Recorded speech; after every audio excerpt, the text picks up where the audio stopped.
Well, good afternoon, folks. Welcome back to the farm. It's a gorgeous afternoon out here again. Today we're going to work on a couple of special things, and you're going to laugh about this. We always composted outside.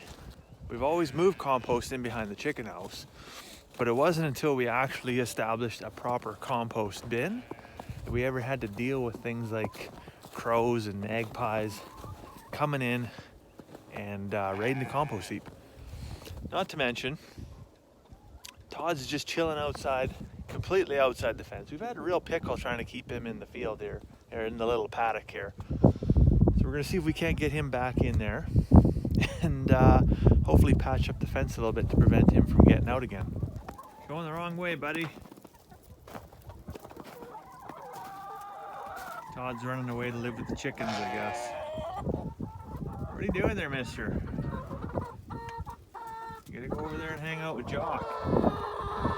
All right, so I'm now in the greenhouse. I've got Todd all penned up, and I don't have the chicken compost pile, magpie, raven problem figured out just yet. I think I have a solution. What I really got to do there is make it so that it's, inhibitive for the wild birds to come in, but still I don't want to, discourage the chickens from going and working in the compost, because that's totally within their nature. So what I think I'm going to do there is I'm going to put a lid on the top of the compost pile, but that front wall I'll probably cut down halfway so the chickens can hop in there, but any of the birds that are flying around from up above aren't going to want to come in and then go inside the compost pile, because that's going to kind of be restrictive, and maybe there's a risk of being trapped in there. So I don't think a bird like a raven or a magpie is going to want to go inside any type of a structure. So that's going to be my solution there. Anyways, why I'm in the greenhouse. So you see I've got a strap holding the door closed, and a couple of the windows popped out here. We had some massive winds last week, 100-mile-an-hour winds. That door, even though I've got a strap on it to kind of hold it closed, create tension on it, did some massive slamming back and forth. Knocked one pane of glass out, did not break. The glass, I don't know how it didn't break, but anyways, it landed out. So I've got to put that back up in there. I've got my handy dandy silicone gun just to kind of seal some stuff up, and then I also have some spray foam, so we're going to close up hopefully the couple of the gaps. Right now it is, let's have a look at the thermometer here.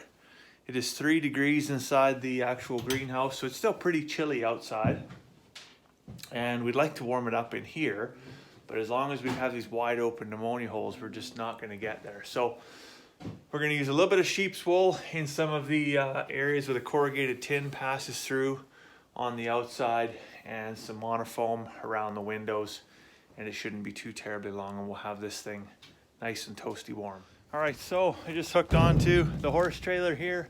We're going to head into Grand Prairie and pick up our new bed, so I'm just going to make sure we've got space for it in the horse trailer. And some of you might be saying, new bed? Didn't you just buy a new bed? Well, yes, we did. Bought a very expensive bed. We had it shipped in, tried it out.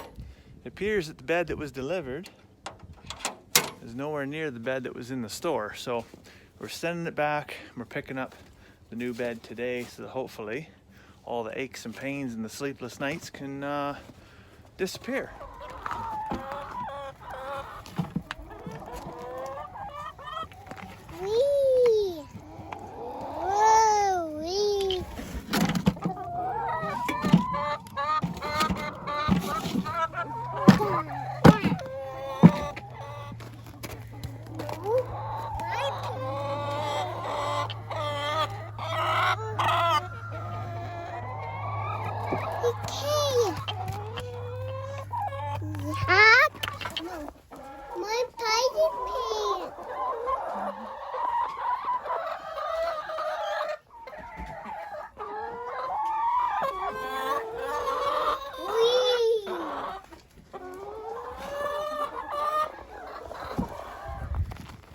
You going to feed the chickens?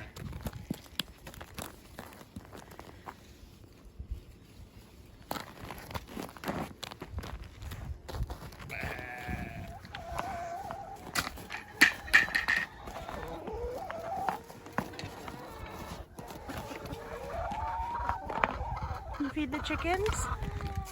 Okay. No.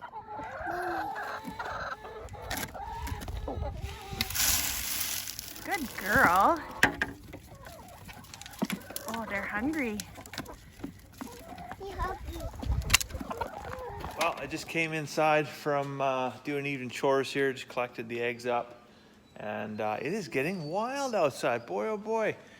The wind is just howling. It started raining, and it's kind of floating around that 0 degrees, so I'm thinking the highways are probably going to get a little bit gross here later. So anyways, we got the new bed moved into the house, and funnily enough, Carmen's already laying in bed right now, so but it's all set up.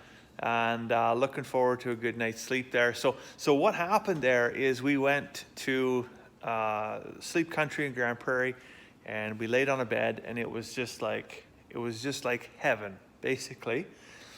So we're like, yes, that is what we want. Order us one of those.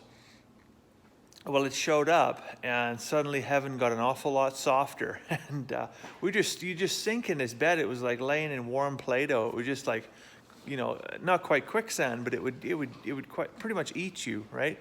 And that certainly wasn't what we were looking for. So yeah, so we shipped that back today and so a couple days ago we were in Grand Prairie again, and we laid on a whole bunch more, and we found something that we thought was going to work. So now that's in the bedroom, and we lay on it, and it's just like, oh my goodness, this thing is so hard. You feel a little bit like Goldilocks, right? It's with the porridge and everything, but we know with the new bed, if it's the proper firmness, it's going to be harder. It's going to have to take a little bit of time to kind of get broken in. And so I'm just hoping I don't wake up at 4 o'clock in the morning all crippled up and cramped and not feeling like I had a good night's sleep. Anyways, old Ben Franklin, he said, early to bed, early to rise makes a man healthy, wealthy, and wise. So I think that's probably my problem, is I haven't been getting enough sleep, because yeah, you know, you just wake up, you're sore. Oh yeah, it just aches and pains. And wealthy, well, no, I'm as poor as the dirt on my boots. And wise, well, I definitely have my fair share of silly ideas. So I don't know about that one. Anyways, tomorrow's a big day. Tomorrow we're heading out to Rio Grande. I got to help the father-in-law move some grain. And then what else we got to go? Oh, we got to bring some hay bales back, because we only got 2 bales left. And we're probably looking at, well, at least 6 more weeks before we actually see productive grass growth. So we're gonna need a little bit more hay. So I'll let you go for now. I hope you have a fantastic evening. We'll see you tomorrow.